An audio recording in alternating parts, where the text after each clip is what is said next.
Bismillahirrahmanirrahim. Assalamualaikum warahmatullahi wabarakatuh. Masih bersama karduk.com. Pada video kali ini kami akan menyampaikan kabar terbaru yang datang dari DPR RI terkait dengan seleksi P3K tahun 2024,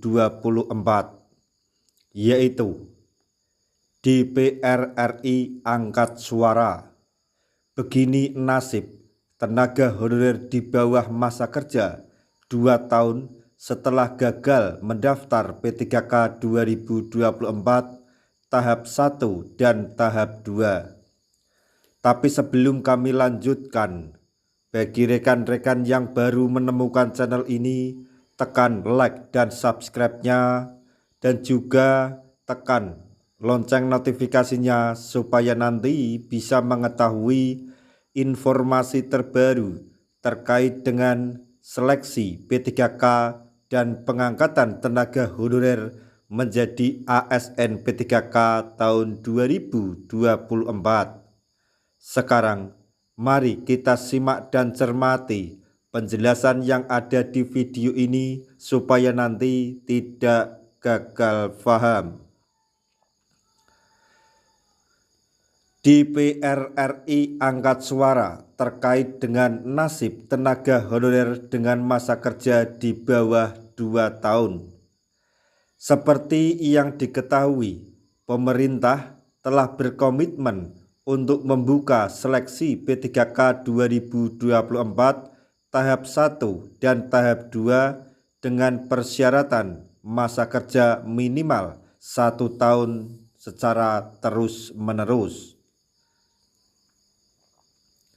Semua tenaga honorer di tahun 2024 ini akan diusahakan untuk menjadi ASN dan mendapatkan NIP paling lambat pada akhir Desember 2024.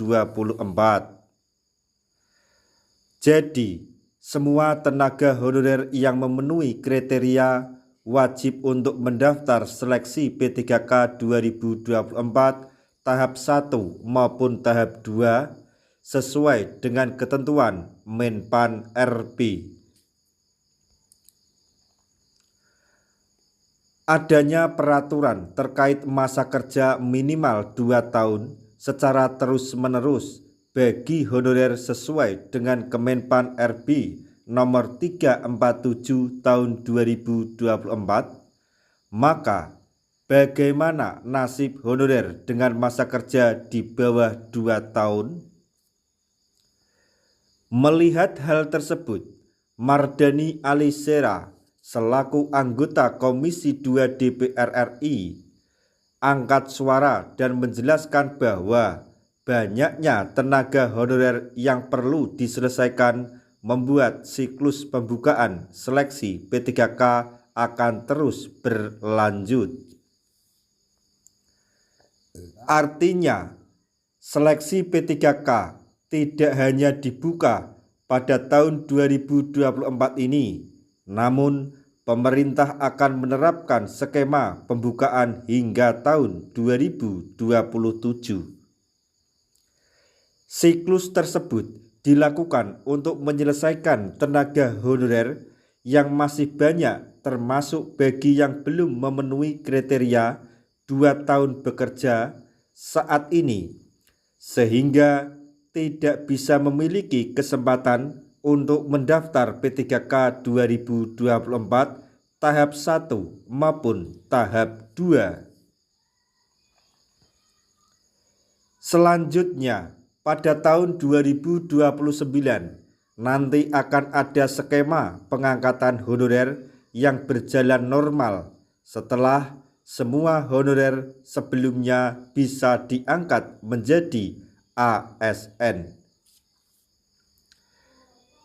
Hal ini sesuai dengan komitmen pemerintah bahwa tidak ada tenaga honorer yang dipecat karena semuanya akan diangkat menjadi ASN lewat skema terbaru nanti.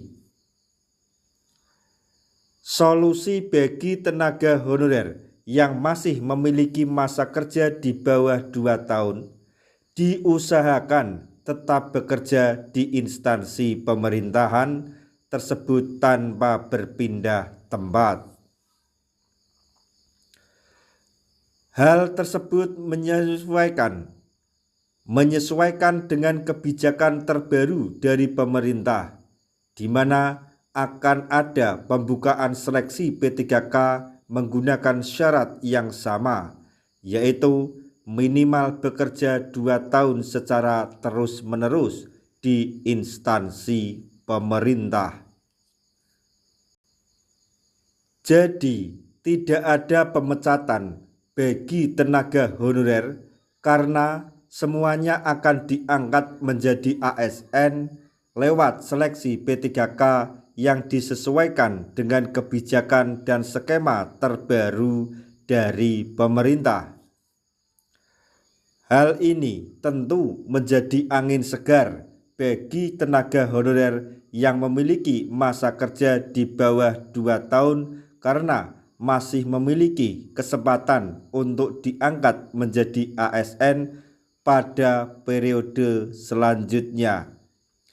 Sampai di sini yang perlu digarisbawahi dalam informasi ini adalah selamat untuk para tenaga honorer yang mempunyai masa kerja kurang dari 2 tahun karena masih ada kesempatan untuk menjadi ASN, dalam artian tidak akan di PHK.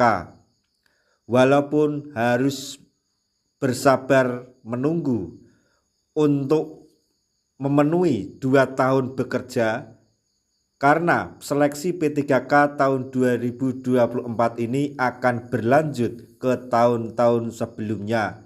Itu menurut bocoran dari Komisi 2 DPR RI, yaitu Mardhani Alisera. Nah, demikian tadi informasi yang dapat kami sampaikan, informasi terbaru sekaligus kabar gembira untuk sebagian tenaga honorer terkait dengan seleksi P3K atau pengangkatan tenaga honorer menjadi ASN P3K, yaitu mengenai DPR RI angkat suara terkait nasib tenaga honorer dengan masa kerja di bawah 2 tahun karena tidak bisa daftar seleksi P3K tahun 2024 tahap 1 dan tahap 2. Semoga informasi ini dapat bermanfaat bagi rekan-rekan tenaga honorer semuanya. Di akhir video kami mengucapkan banyak terima kasih. Wassalamualaikum warahmatullahi wabarakatuh.